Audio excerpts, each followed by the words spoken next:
तो चलिए एक बार फिर से आपका स्वागत है विनर्स एकेडमी प्रयागराज में। और आज हम लोग फिर से फ्लेमिंगो बुक के प्रोज का first chapter the last lesson उसके लॉन्ग आंसर क्वेश्चन नंबर 4 से शुरुआत करेंगे।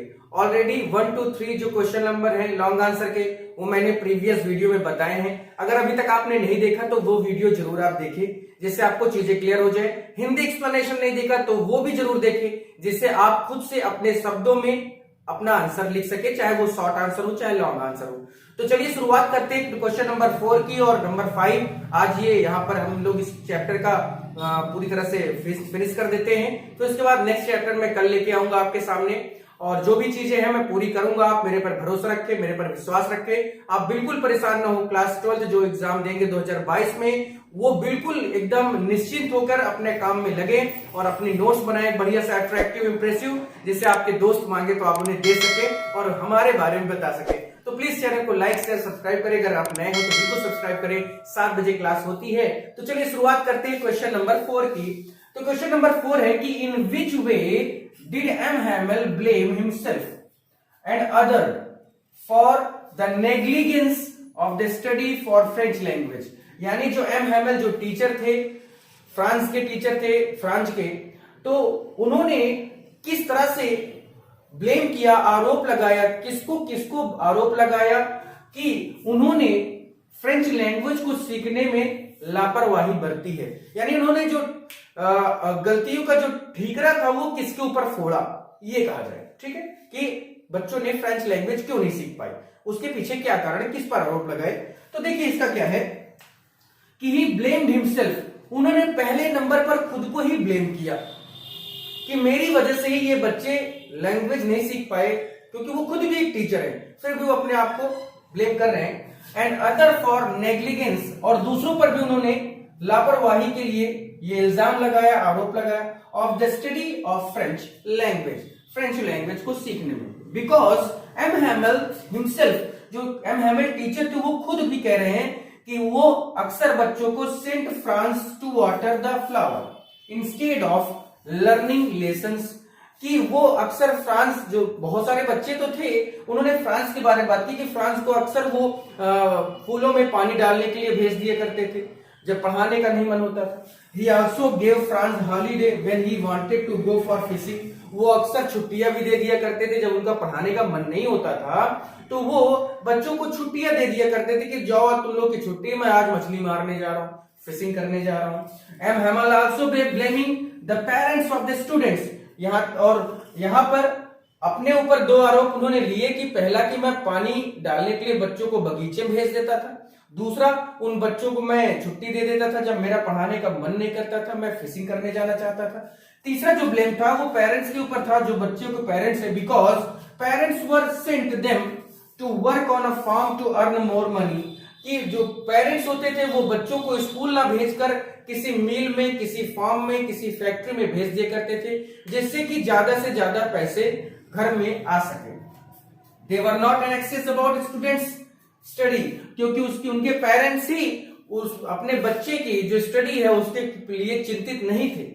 As Franz himself did not want to go to school but enjoyed it. और जहां तक फ्रांस की बात है, वो खुद भी इतना लापरवाह था कि वो स्कूल नहीं जाना चाहता था और वो अपने दिन को एंजॉय करना चाहता, बढ़िया दिन भर इधर उधर मस्ती करता था, वो खुद ही स्कूल नहीं जाना चाहता था।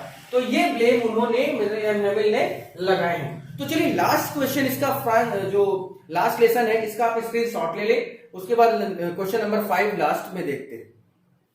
चलिए लास्ट क्वेश्चन है इस पूरे लास्ट लेसन का। लास्ट क्वेश्चन क्या है देखते हैं कि what happened at last, how did M Hamel last the class. आखिर अंत में क्या हुआ और एम हैमल ने उस क्लास का अंत कैसे किया, क्या कहकर किया, क्या बोलकर किया और अंत में हुआ क्या, तो वो देख लेते हैं कि at last it was silent all round in the class. अंत में जब अंत में देखा गया कि पूरी क्लास एकदम शांत है। The teacher M Hamel explaining everything with very patiently. जो टीचर एम हैमल है वो हर चीज को बड़े विस्तार से, बड़े अच्छे ढंग से, बहुत धैर्य के साथ समझा रहे हैं, बता रहे हैं। ही वॉज गेजिंग एवरीथिंग, वो हर चीज को निहार रहे थे, हर चीज को देख रहे थे क्लास में। And wanted to fix in his mind, और वो अपने माइंड में, क्योंकि 40 साल तक एक ही स्कूल कॉलेज में पढ़ाने के बाद कोना कोना पता चल जाता है। और वो 40 साल तक उस स्कूल में उन्होंने पढ़ाया और उसके बाद ये था कि अब अंत हो रहा है इस क्लास का, इस पूरे सेशन का, और हो सकता है दोबारा ना पढ़ाया ही ना जाए ये फ्रेंच लैंग्वेज। तो उन्होंने पूरी चीजों को बड़े निहारा और ऐसा लग रहा था कि वो अपने दिमाग में, अपनी आंखों में हर चीज को बसा लेना चाहते थे। At last M Hamel turn the black board, last में एम हैमल बोलते बोलते उन्होंने ब्लैक बोर्ड की तरफ टर्न किया, मुड़े। टूक अ पीस ऑफ चॉक, और उन्होंने चॉक का एक टुकड़ा उठाया, एंड रोट, और उन्होंने लिखा कि विवे ला फ्रांस। ये एक फ्रेंच लैंग्वेज है, जबकि इसका मतलब है लॉन्ग लिव फ्रांस, यानी फ्रांस जिंदाबाद। ठीक है, उसके बाद है देन ही स्टॉप्ड, उसके बाद वो लिखना रुक गए उनका, and leaned his head against the wall, और उन्होंने दीवार पर जाकर अपने आप को ऐसे कर लिया, अपने सर को अपने हाथों के सहारे झुका लिया।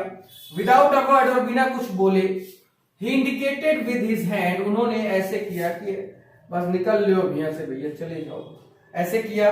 School is dismissed, you may go, और उन्होंने कहा कि स्कूल डिसमिस्ड हो चुका है, तुम लोग जा सकते हो। M Hamel ended the class. इस तरह से 10, यानी इस प्रकार से एम हैमल ने क्लास का अंत किया। तो ये था आपके लास्ट लेसन के 5 के 5 लॉन्ग आंसर। तो I hope and I wish कि आपको समझ में आया होगा, अच्छा लगा होगा, जरूर शेयर करें। और कल हम लोग मुलाकात करेंगे नेक्स्ट चैप्टर, या हो सकता है कि an elementary school classroom in असलम, जो मैंने पोयम बताई है, उसका मैंने सेंट्रल आइडिया बताया, उसका शॉर्ट आंसर बचा हुआ है, तो उसको भी पूरा कर दिया जाए, जिससे आपके पोएट्री के 2 लेसन हो जाए और प्रोज का पहला चैप्टर हो जाए, और सप्लीमेंट्री का भी हो सकता है पहला चैप्टर शुरू कर देंगे। तो चलिए देखते हैं अभी क्या हो सकता है, क्योंकि सप्लीमेंट्री का पहला चैप्टर है द थर्ड लेवल, उसका हिंदी एक्सप्लेनेशन करना है, वो मैं बहुत जल्दी आपके सामने उसको लेके आ जाऊंगा। फिर आज के लिए इतना ही, थैंक यू।